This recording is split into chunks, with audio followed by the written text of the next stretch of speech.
Okay, mga kalab natin, good afternoon po. May hapon. Mapita po. Ako po si Ramil Odiro Maglalangjero o mas kilala bilang Romjero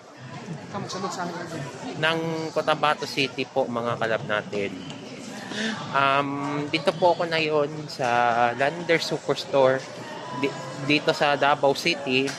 Nakita nyo itong tindahan na to, oh. Maganda.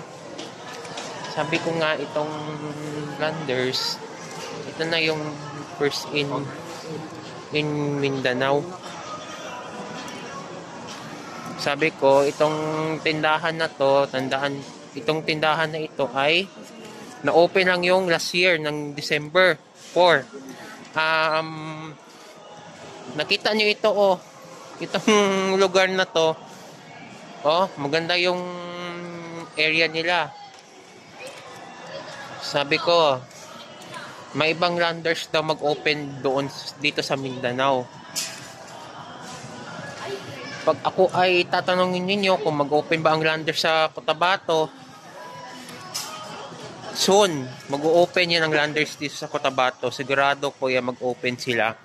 Pero hahanapin nila ang lokasyon nito kung saan banda itong Lander Superstore para sa Cotabato City branch. Malay nyo, kung magpasok yung investor, yun na yun.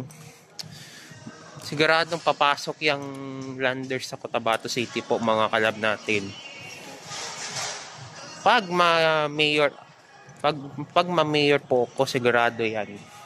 So ito, kita nyo, oy, maganda yung location dito sa Landers. Grabe gaganda. Pero sa mga mga